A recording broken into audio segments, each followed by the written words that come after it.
साल 1986 सोवियत संघ का एक शांत शहर प्रिप्यात। लेकिन इस रात की खामोशी में एक ऐसा तूफान उठने वाला था जिसने इतिहास की सबसे खतरनाक त्रासदी को जन्म दिया। यह कहानी है चेरनोबिल की एक ऐसा हादसा जिसने दुनिया को हमेशा के लिए बदल दिया। रिएक्टर 4 के कंट्रोल रूम में तनाव भरा माहौल है।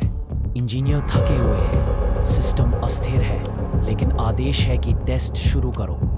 तकनीक पर भरोसा किया जा रहा है, उस तकनीक पर जो खुद विनाश की ओर बढ़ चुकी है। अलार्म बजने लगते हैं, स्क्रीनें चेतावनी दे रही हैं, पर इंसान अपनी गलती मानने को तैयार नहीं। और फिर एक पल में सब खत्म हो गया। एक ऐसा धमाका जिसने रिएक्टर की छत को आसमान में उछाल दिया। आग की लपटें, रेडिएशन की नीली चमक, मौत हवा में घुल चुकी थी। फायर फाइटर्स निडर होकर आग पर काबू पाने दौड़े। उन्हें ये नहीं पता था कि वो किस चीज का सामना कर रहे हैं। ग्रेफाइट, जिसने रिएक्टर का दिल थाम रखा था, अब जमीन पर बिखरा था, छूना भी जानलेवा। अगली सुबह प्रिप्यात जागा। लोग खिड़कियों से धुआं देखते रहे, सोचते रहे शायद आग लगी होगी। बच्चों ने चमकते कणों को खेल समझ लिया था कि वो रेडिएशन की बारिश में खड़े हैं। सरकारी संदेश आया, सब नियंत्रण में है।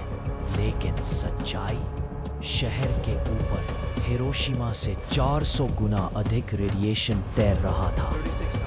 रात होते होते अस्पताल भर चुका था। फायर फाइटर्स की चीखें गलियारों में गूंज रही थी।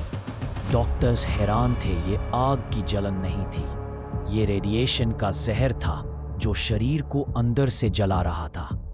दुनिया ने ऐसा दर्द कभी नहीं देखा था, और उन बहादुर लोगों को नहीं पता था कि उन्होंने अपनी जान एक ऐसे दुश्मन को दे दी जिसे देखा भी नहीं जा सकता। 36 घंटे बाद आखिरकार निकासी शुरू हुई। लाउड स्पीकर ने कहा, ये अस्थाई निकासी है, आप वापस लौट आएंगे।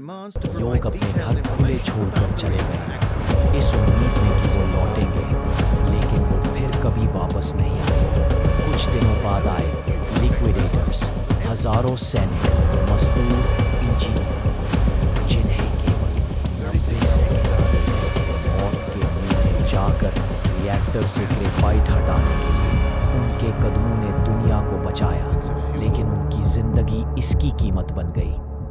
चेरनोबिल सिर्फ एक हादसा नहीं था, ये सबक था कि जब इंसान अहंकार में विज्ञान से खेलता है तो उसका अंजाम पीढ़ियां झेलती है। ये कहानी है उन लोगों की जिन्होंने अपनी जान देकर दुनिया को एक और कयामत से बचाया।